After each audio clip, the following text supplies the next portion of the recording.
nessa semana, no último dia 13 de outubro, nós lembramos o Dia Mundial da Trombose. O objetivo da campanha é conscientizar a população sobre os riscos e sintomas dessa condição que foi responsável por internar quase 490 mil pessoas. Tudo isso nos últimos 11 anos, segundo um estudo da Sociedade Brasileira de Angiologia e Cirurgia Vascular. Por isso, hoje, nós recebemos aqui no estúdio o doutor André Foroni Casas, cirurgião vascular e professor de medicina da Unifran, que vai tirar nossas dúvidas sobre trombose. Muito obrigado, doutor. Fique à vontade, está aqui com a gente. Vamos falar sobre um caso tão importante. Muito se fala sobre trombose, mas quais são os sintomas, doutor? São os mais comuns quando se fala nesse tipo de doença. Boa tarde. Boa tarde a todos. Os sintomas mais comuns de trombose, em relação à trombose, são dor na perna, edema e empastamento, que é um enrijecimento da musculatura do membro afetado. A trombose nada mais é do que um coágulo dentro da circulação profunda do membro inferior. Então, ela pode ocorrer em qualquer lugar do corpo, mas é mais comum nos membros inferiores. E, em termos de ilustração, nós temos a circulação superficial e temos aquelas veias profundas, são aquelas veias maiores que acompanham os ossos. E a trombose venosa nada mais é do que a formação de um coágulo dentro dessas veias. Os sintomas, então, geralmente mais comuns são esses: dor, edema e empastamento. Algumas vezes também pode evoluir com cianose, que é a perna mais azulada, a hipertermia do membro afetado. Então, todas essas condições, esses sintomas, o paciente deve procurar atendimento médico, porque pode estar diante de um quadro de trombose. E agora é importante falar mais do que, é melhor prevenir do que remediar. Exatamente. Prevenção, doutor, existe alguma atividade física, alguma alimentação, alguma recomendação médica? Sim, a prevenção, algumas situações são inevitáveis, mas algumas situações nós podemos muito bem estar fazendo. Tá? Uma situação básica que podemos estar fazendo, que previne trombose, é uma boa hidratação. Tá? Pouco se fala nisso, mas uma hidratação adequada comprovadamente protege o indivíduo da formação de trombos.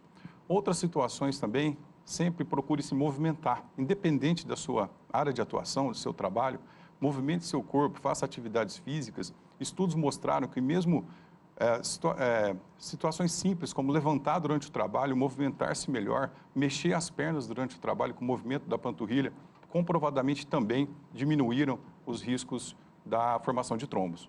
E existe algum tipo de exame, doutor, para detectar de maneira preventiva também, aí, previamente, a trombose? Olha, existem algumas doenças chamadas trombofilias. Então, a trombose, ela tem alguns fatores de risco, tá?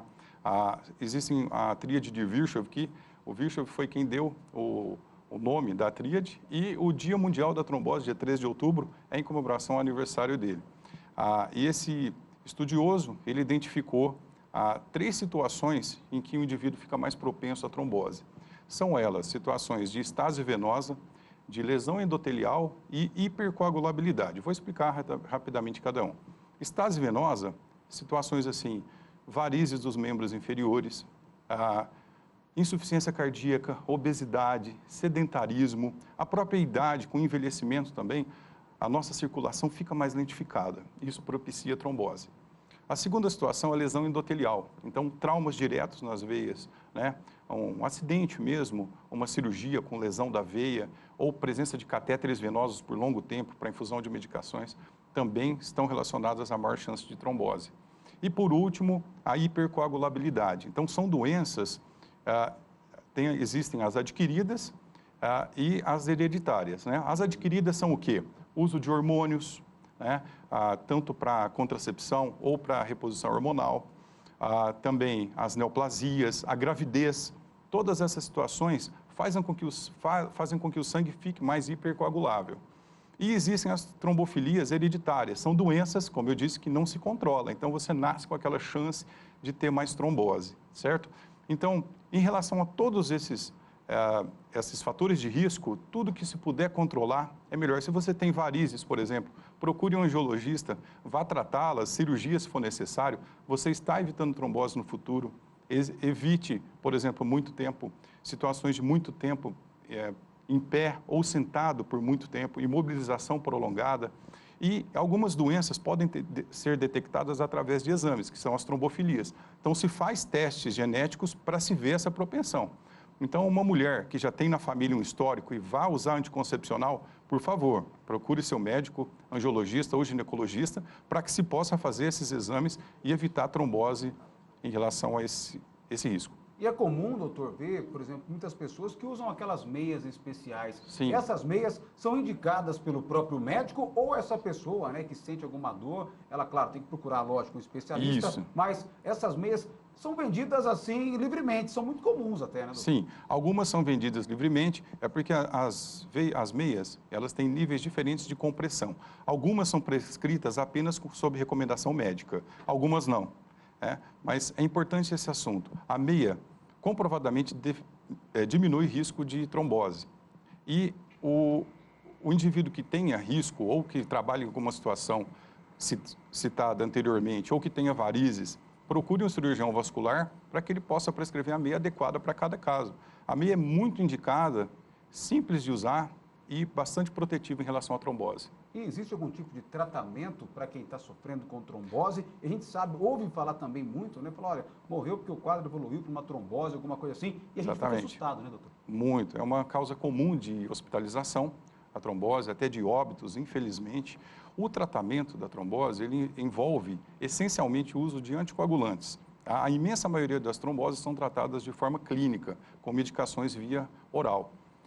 Essas medicações, hoje, se modernizou bastante também. Existem anticoagulantes orais novos, com baixo risco de sangramento, amplamente aceitos pelos pacientes, e geralmente se faz anticoagulação durante um tempo de 3 a 6 meses, dependendo do caso, e com uma resolução praticamente total dos sintomas e, mais do que isso, principalmente salvando a vida do paciente. Porque qual o intuito do tratamento? Não só aliviar os sintomas, mas principalmente evitar a embolia pulmonar, que é a principal consequência da trombose e a mais letal delas. Então, iniciando o tratamento, você terá vários benefícios.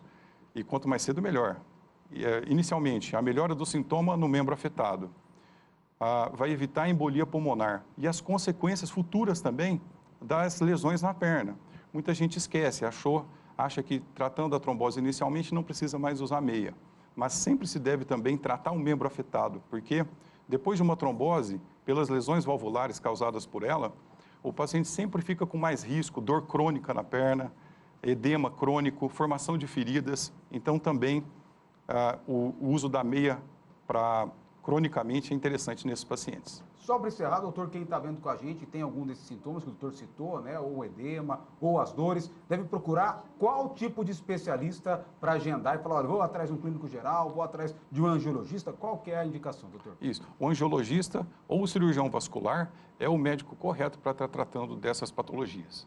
Então já pode agendar direto. Se você tem, não se automedique, que é bom reforçar isso. Procure ser um especialista, não use nada por conta, porque pode agravar a situação, né, doutor? Exatamente. É um perigo a automedicação, e o paciente deve procurar o especialista para melhor atendimento. Tá certo. Doutor André Foroni com a gente aqui no Balanço Geral. Doutor, muito obrigado por estar com a gente aqui no Balanço. Volte sempre aqui, a gente no nosso quadro Balanço com o especialista, agradecendo o doutor André, o pessoal da Universidade de Franca também, sempre muito parceiro aqui do Balanço. Se ficou alguma dúvida, é claro, você pode procurar aí um médico, um profissional da área, como o doutor citou aqui, não faça nada por conta, nada de automedicação, hein?